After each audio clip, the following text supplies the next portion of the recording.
So, recording now.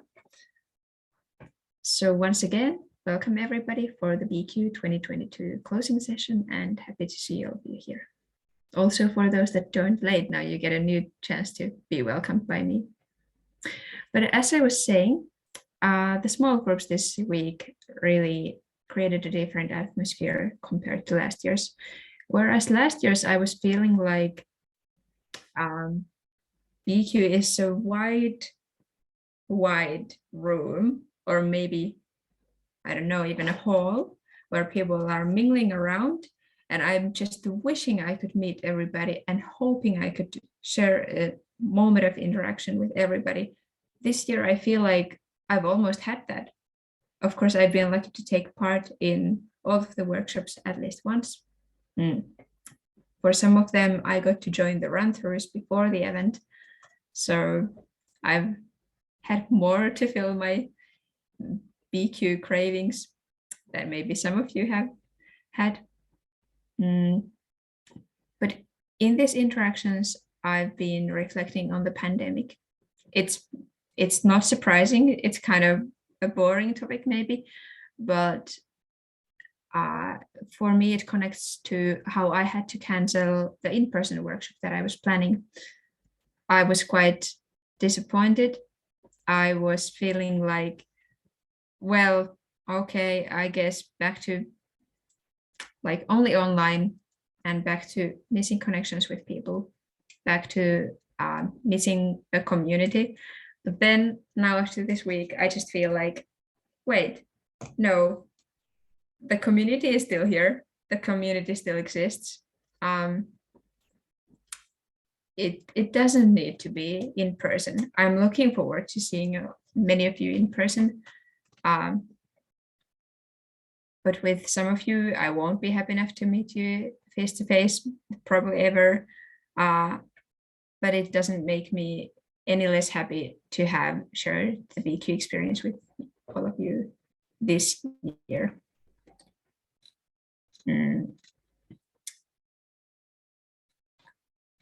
Now there may be a couple of people who haven't joined me in a workshop or another session, but for you, see you next year.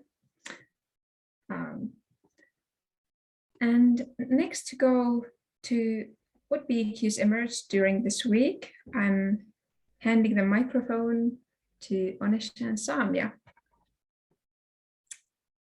Feel free to open it up. Hello, so this is Onesha, and some of you have already seen me at my workshop or at the opening ceremony, and some of you we might not have the chance to meet, but here I am. I'm a part of EdGlow, and I'd like to introduce Samia too. She'll be joining us to reflect on our whiteboards. So Samia, can you introduce yourself? Hi, can you hear me? Okay, hi, I'm Samia. I am a student studying intercultural teacher education here in the University of Oulu. And this is my second year being a part of Burning Questions. So I'm super excited to be taking part in the closing ceremony with Amisha as well. Okay, let's look at the whiteboard now. I'm going to share my screen. Oh, that's a lot of burning questions. Fascinating. Thank you all for writing your burning questions in this virtual whiteboard. I know some of you might have more burning questions about education. Maybe we will have those as our workshop, or maybe in our another virtual whiteboard next year. Hopefully it's not virtual. Hopefully it will be a present physical board at the university. Okay, so what is the value of knowing about other cultures? What is the value of knowing about the different conflicts in the world? That's a good question. Let me read some of other questions. Which voice needs to be heard more in decision-making process? And And what is stopping teachers from doing things differently? How can we overcome the contradiction between what we know about learning and the practices that are happening in the conventional classroom? That's something that Samia, Samia, do you like to discuss on that, or do you have any answer to that question? Yeah, to say my input on that question, I think it's a really good question, and it's one of the most, when I was reading the whiteboard, it was one of the questions that really popped out because it's very relatable to current, educational systems where teachers feel as though they have the knowledge, but it's hard for them to implement that knowledge, and sometimes they are really not teaching differently, and the teaching that they're doing is basically continuing this kind of like pattern of ineffective teaching. And I think this comes down to several factors. Firstly, it comes down to a lack of effective communication with the students themselves. I feel like if teachers are able to be honest with their students and have those kind of like really honest conversations where they listen to the students' suggestions about the teaching methods that they think is best for them, then teachers, I feel like it would promote teachers to kind of teach differently in their classrooms. And then of course, something that I feel like people are becoming more aware of is the fact that sometimes teachers aren't able to teach differently because of the pressure from school administrators. And sometimes teachers themselves do want to teach differently, but it's more so the pressure that is coming from, vice principals, the whole system in itself. If you're part of the IB system, then it's not just principals and vice principals, but the whole system itself is designed in a way where it's very competitive. And teachers that do want to teach differently necessarily don't really have the choice to teach differently. And then, just to quickly go through it, I think also a lack of funding is also an issue. Sometimes teachers face having a growing number of students, and they necessarily don't have the funding to kind of do that effective teaching for every single student that they need. So there are very different things. There are very different, elements that go into why teachers are unable to teach differently in their classrooms. Thank you, Samia, for your valuable answer. And I think about the contradiction between the conventional classroom and the practices, that's where I think burning questions, events like burning questions come, because we want to move beyond the traditional education system, and workshops and events like burning question, the main goal is to bring up the questions and bring up the perceptions, bring up the values from different backgrounds, from different contexts, and then going beyond and thinking beyond the traditional system. So yeah, maybe hopefully we will.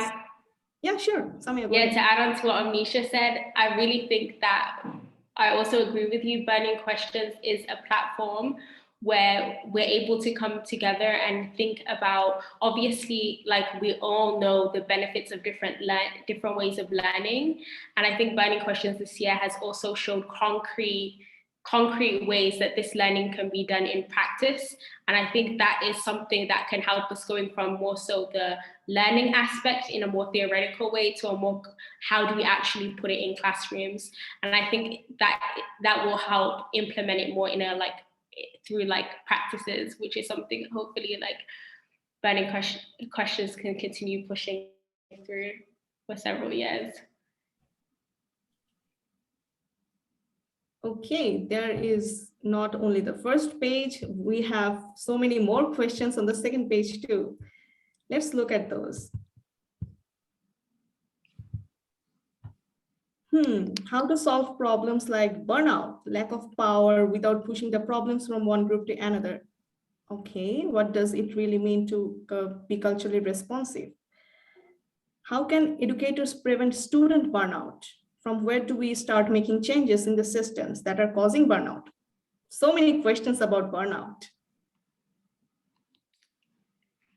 Yeah, there is a lot of questions about burnout, which is why I think our why burning questions, a part of the week, we had a workshop that was on burnout called Why Are We Always Tired?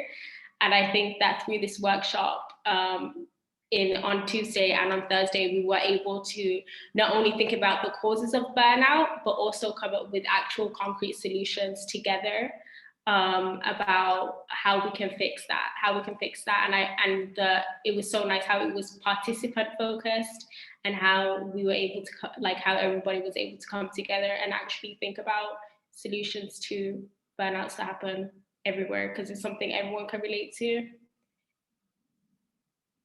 Which brings me to some kind of participatory question, like, do you have any, like everybody feels burned out sometimes. So when did you feel burned out, and do you have any kind of questions regarding like education and burnout?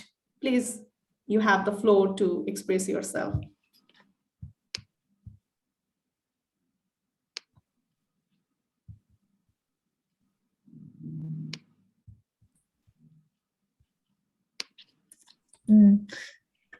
For me, the pandemic has been quite a rough time.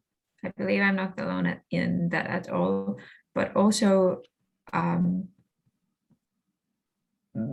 what was worse was being younger student, let's say a high school student, with barely any resources to deal with it, barely any community to deal with it, with other people. So right now I'm grateful that I have people that let me lean on them, and that know that they can lean on me for support as well. Thanks, Elena, for sharing. Does anybody have anything else to add to that, or anything else on the Jamboard or the virtual whiteboard, or any other burning question that you want to share? I mean, the classic case of burnout would probably occur like when you're writing like your thesis, either at the bachelor or master's level. I think that's like a very common, if not like the most common feeling that happens. And at least the way that I dealt with it was that I was just very honest with my supervisor. And luckily I had a really great supervisor, and he was very comforting. He actually pointed out to me that I think he was talking about some sort of survey. He said that like 1 in 5 academics, so are like people who work in academia, all suffer from some sort of like burnout or some sort of like mental health issue as a result of work. But yeah, I guess like one way to deal with it is like you just, yeah, it's important to like, I guess, have an outlet for it, and just tell other people about it and find comfort in, I guess, talking about it. That's how I did it. And also like, I guess at some point you should eventually try and figure out what's causing the burnout, and just kind of, and also like, although I guess the immediate answer would just be like, oh yeah, just take a break. But also like, there's also the fact that like not everyone has the luxury of doing that. So I don't know. It's a hard thing to like to come up with a solution for per se. But at the very least, like as Alina was talking about, having a group of people you can count on, or at least in my case, having a supervisor that's very understanding, it really helps a lot.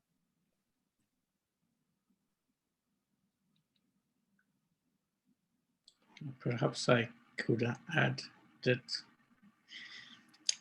studying in the ethical program, most of students get close to burnout at the end of the first semester, and again at the end of the second semester, because especially the first year it is very intensive. So it's basically a matter of workload, and often because we are actually passionate about education and we want to study so well, then we also can put some heavy pressure on ourselves because we want to learn a lot and take the best of our program.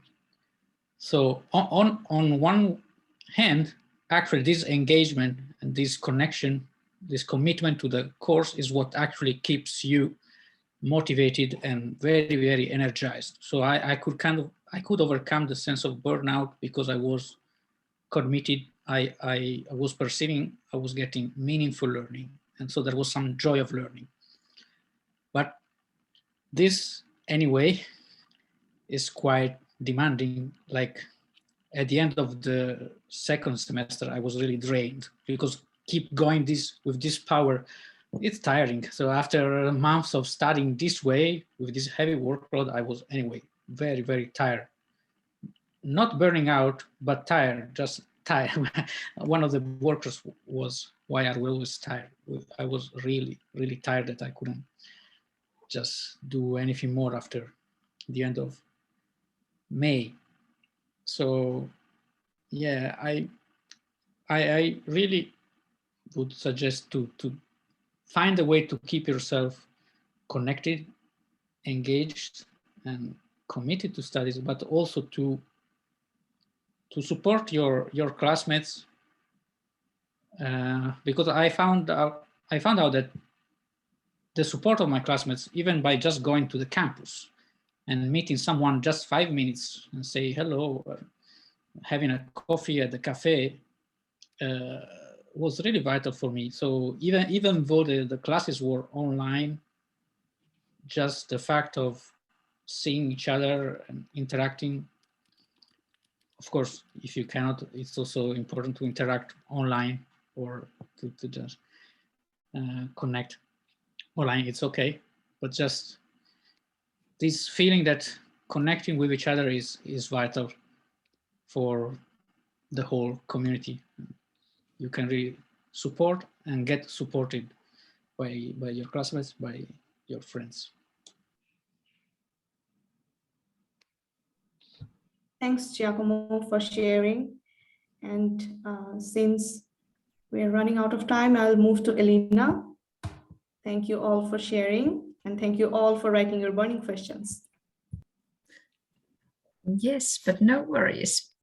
If you feel like this conversation should still go on, next up we are letting everybody into breakout rooms where you will have a chance to choose what you want to focus on. If you want to continue a discussion on the topic that was just discussed or came up somewhere in the workshops this week, you can suggest a topic in the chat and we will make a breakout room for that so people can join you in that one. Other options are some of the already named breakout rooms where you can dive into some BQ concepts like breaking down hierarchies in education, questioning assumptions about education, and how interdisciplinary collaboration can work. There's also a chance to just get to know each other and chat casually in room 5 or share ideas and questions you have on your mind right now. So if you feel like your burning topic on mind is not here at the moment, you can suggest the topic in the chat right now. And Natsuha will be opening the breakout rooms in a minute. So when you enter a room, please give a short self-introduction of who you are, maybe what you're doing with your life, where you're located, what brought you here, what are your current interests. Just pick a couple things and give a short introduction. And yes, you can jump around the rooms if you want to. And remember that these are not being recorded. Wait, but we don't have everybody back. Or do we? Yes, I think maybe we do. So I hope you had some burning discussions as Bruno says in the chat, we solved all the educational problems in the world. But can you give me a thumbs up if you feel like the time was too short? Wait, thumbs up if we thought the time was too short. Yeah, like if you agree with me that the time was too short. Yeah, yeah, that's what I thought. But now I would like to give our BQ organizers this year. Okay, the chat is absolutely exploding, beautiful. But yes, I wanted to give our BQ organizers a little space to share your experience or reflect on how it has been. Now I ask you to keep your comments short, like 1 to 2 minutes per person. But if you're interested, now is a good time to just speak up if you identify as a BQ organizer this year.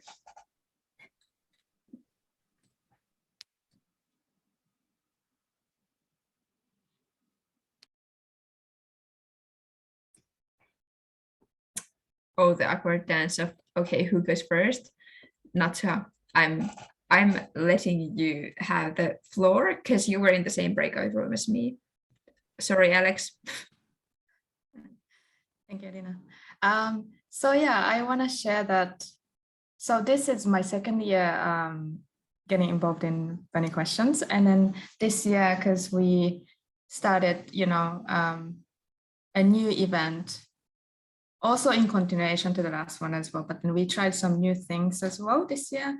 For example, we tried this event to spread over a week. So also the organizers could attend the event as participants. And I feel like this year I did really feel like enjoyed the event as a participant and connected with other participants, getting engaged in the discussions. And so, yeah, it was really exciting and inspiring as well. Although the last year's event was, of course, very exciting too. But I feel like as we go forward, we've been learning a lot of new things during the collaboration of the event and getting engaged as a participant, also as an organizer. So yeah, it's been a great learning experience for me. So I want to say thank you to everyone who's organized this event together and also who participated and contributed to this event.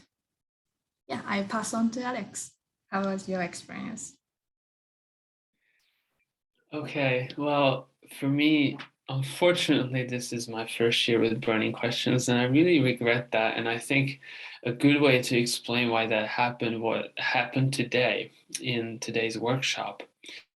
I told them at the end, I was like, based on the title, this was the workshop where I had the least of an idea of what to expect, but it ended up being the one that connected to me the most personally, and I could reflect on my experiences. A lot of questions came up, perhaps some answers, but it was just, I was like so engaged. I was like fully invested with emotions, experiences, everything. Perhaps in previous years, I felt the same way, like, I don't know, like, what does this mean? And that kind of stopped me from attending, and I really regret that.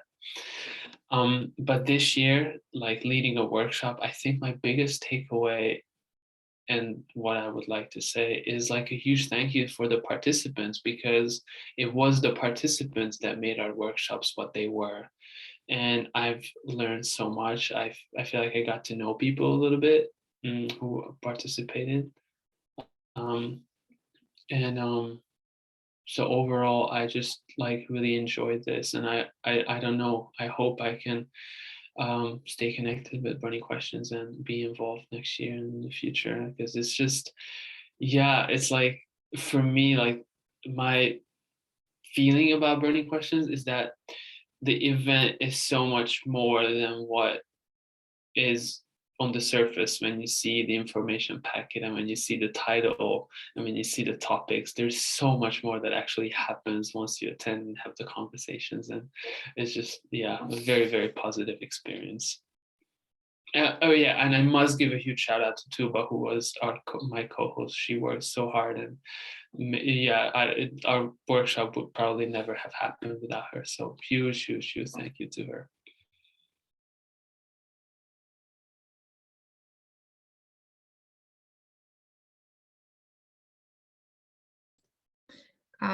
In the chat, you can see the solutions to education that we came up with. So brought to you by me, Natsuha, Bruno, and Alex. Of course, joking, but I do feel like these reflect at least my week. From my side, like I would definitely agree with Alex that often the workshop or the topic that feels the most distant and like not the most interesting from the surface ends up being the most interesting. And I feel like that's often because then I get to hear people's perspective on something that I haven't had time to think about, but they have. Burning gray areas. Oh, true. Sorry. I think we don't mean like burning them down, but like they're very in the same sense as the burning questions. My cat says hi. Other organizers, do you want to share?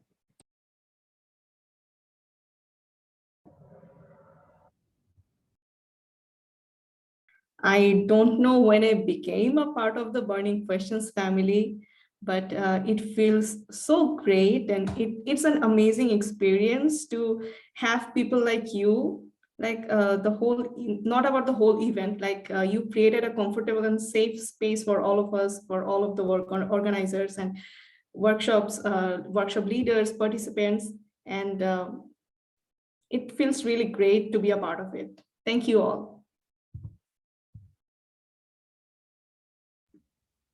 Onessa, it's lovely to hear that, and that makes me so happy on the level that that's how I felt about my experience last year when I like I had been a participant once, and then I joined the organization team, and I was just blown away by the experience and like the really warm community where I think your voice gets so heard as opposed to like so many other like academic circles. And that's something that I just really love, that part about burning questions, or that's been my experience of it. And I am just really excited that new people joined the organization team last year, and like that someone at least feels the same way about it now. And well, to build on that, last year I also run a workshop, and then this year I wanted to work more so behind the scenes, and ended up in like event management with Elina, Natsuha, Rebecca, and Ellie. And it's just been a lovely, like a really good learning experience, and I'm really grateful for it, for everyone in the team, and especially the workshop leaders for them letting me to be of support to them.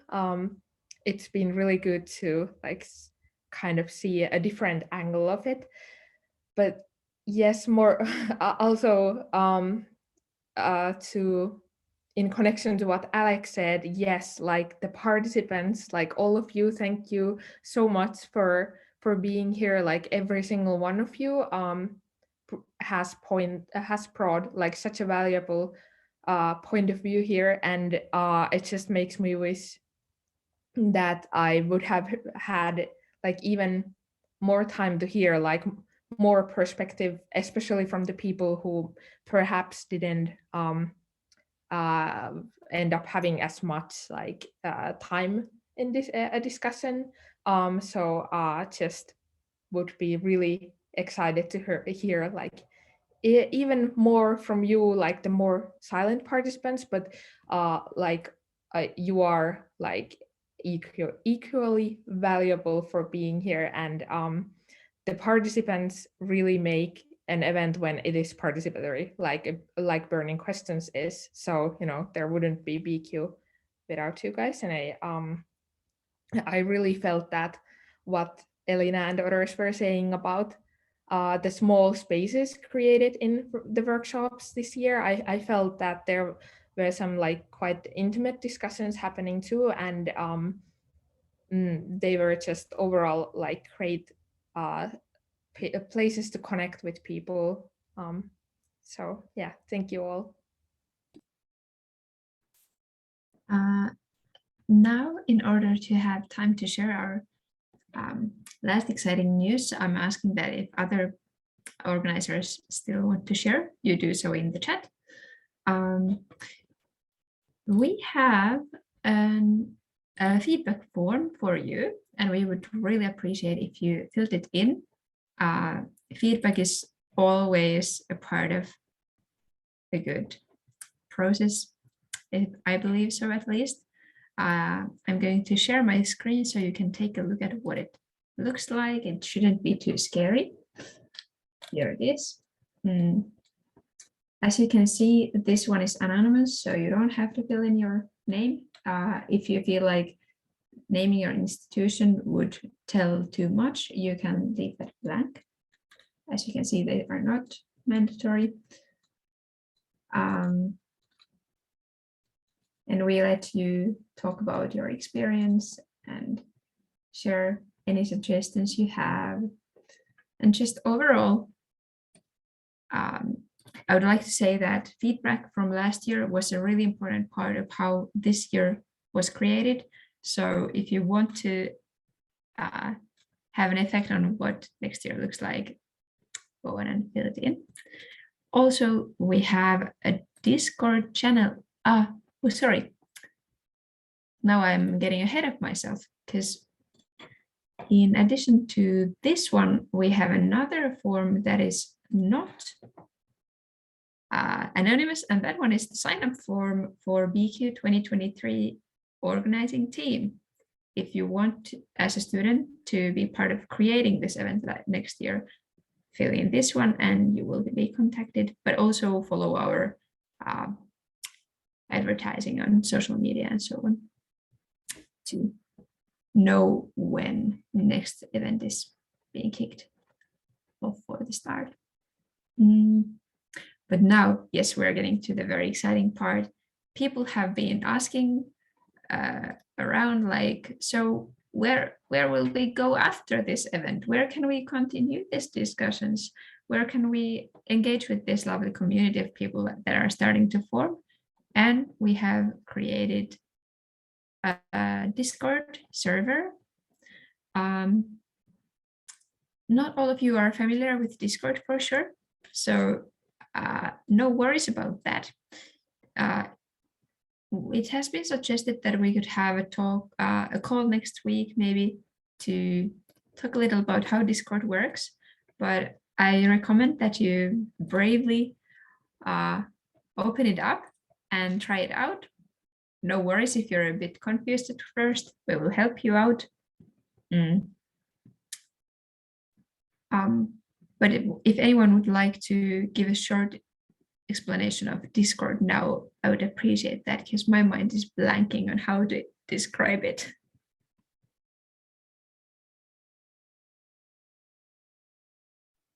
Can I invite Mel, perhaps? If you're familiar with Discord. Yeah, also, did somebody change my name for me to BQ Mel? Is that, or is that just already a thing? Anyway, or maybe it's a remnant from last year. Anyway, so Discord, what is Discord? Discord is this lovely platform originally designed for gamers, but is now being used outside of, like, not just in gaming, but for all sorts of community building, online community building. And I guess to really like describe it more, I should just open up and share my screen. Can everyone see this? Somebody, yeah, I'm pinned right now. Awesome. So, so here's for example, here's like the healthy gamer Discord channel in which like this community exists. They have like different channels where you can have different things. In this case, they have resources here for like therapy harassment and like escalation crisis and stuff like that. I've made my own Discord for my students because we had this like international project that we had together with like people from Greece and etc. And I tried to make a Discord channel for everyone to communicate there. And we had like rules and roles and also a place for announcements. And then there's like the different like just topics. And it's great because it's different from just having like an all chat, right? Because in all chat, there's like a whole bunch of stuff going on. But with Discord, you can create these different channels where it's like kind of specific to the different kinds of topics you want to talk about. So for example, if you want to talk about sports, we'll talk about it in the sports channel or cars. And then I guess in our case, we can have a channel dedicated to like lesson planning, for example, and like you have like suddenly you just had this idea for a lesson plan, you just like pop it into that channel. Or if you had like, we had another channel about, I don't know, intercultural learning about interculturalism, that can be put into like that channel. So I guess all in all, it's like a really great tool to not just have like a centralized location for communication, but also a place where people can continue to stay connected. And I guess I suggested it, but I think it would be great for burning questions because every single year there's like a growing group of people, like-minded people who would like to continue the conversation. And in the past, we've tried to use like the website forum pages as a place for that to happen, but it just doesn't work. And people don't really want to go there. But Discord is more of like this kind of more social program, program where you can, and as you can see here, they got lobby chats, text chats, and one great thing. Actually, one second. Somebody else take over. I have to open up. Yeah, I'm taking over. I think Mel pointed out the main features, which are that Discord is meant to let us allow. Well, now I'm mixing my words. Well, it's meant for community building, basically. And there are different rooms, different spaces for different discussions, but we can still all be part of the same same discussion in the bigger picture, I believe. Happy to see that people are already joining, and you can expect us to share this in our social media and our website to let people join in, even though they missed this closing ceremony.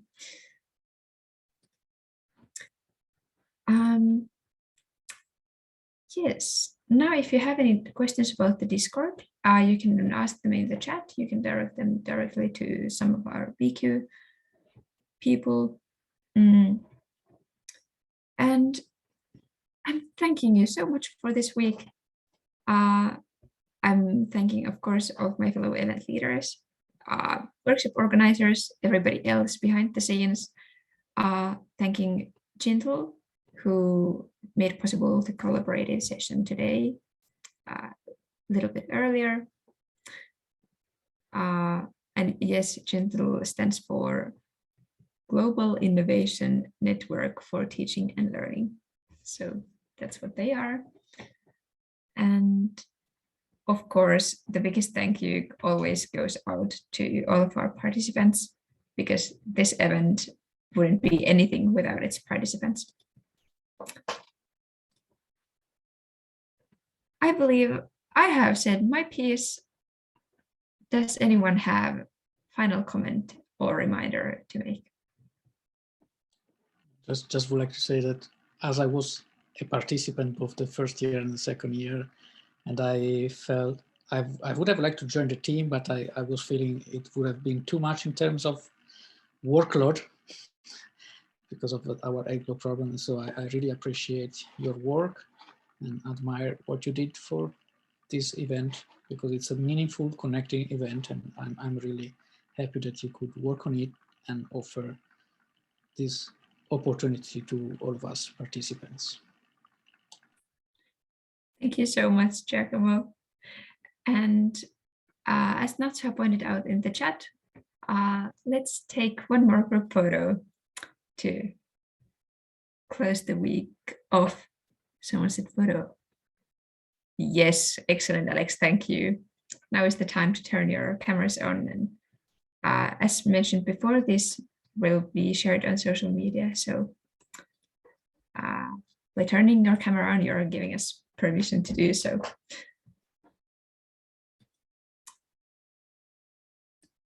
And Roswell, we see your name there, so we know you have been there. We can put a smiley face on you.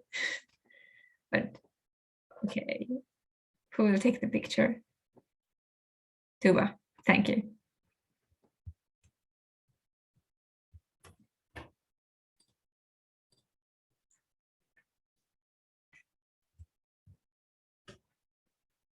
Okay, did you get it? That's enough, yeah. Okay. Thank you, everyone. It's so funny how everybody was like serious and then everybody was like this. Posing for the pig. You gotta go look good for the gram, you know. Can't be all serious for the gram. Exactly. Yeah. Can I just add something really quickly? I think Free the to do fact so. that I think it just shows like how much this BQ is a product of like everybody putting in their work. I really found that like in terms of the BQ team, everyone really like,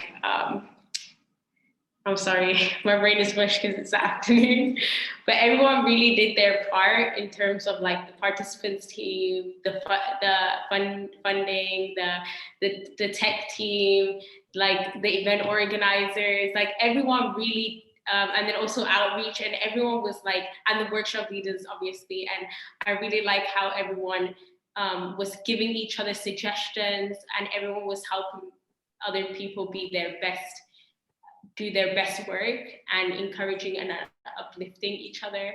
And I found that, yeah, this is really like a product of everybody basically helping one another and doing their work. And I think that really shows how teamwork makes the dream work. Thank you, Samia. Yeah. Yes, I think BQ is proof of people don't always need money to do something and put a lot of effort and love into something. So.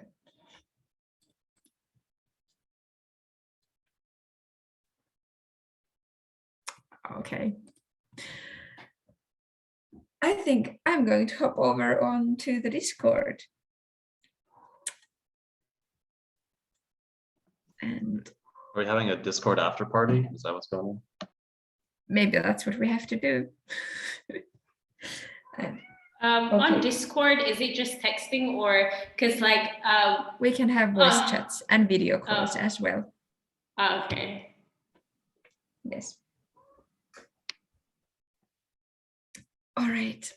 I have not been on Discord, but this may be the incentive for me. Yes. All right. Thank you, everybody. In that case, it is time to close this Zoom and not close our brains. And some of you I'm seeing next week, some of you I'm seeing very soon, some of you I'm hopefully seeing next year in BQ. Have a good weekend, and thank you for being here once again. Bye-bye. Thank you all. Bye-bye. For hosting. Bye-bye. Thank you. Have a nice weekend. You too. See you. So after party in Discord, did you say? I think so, yeah. Okay, who's bringing the cake? I think Edina. Okay, cool. See you there.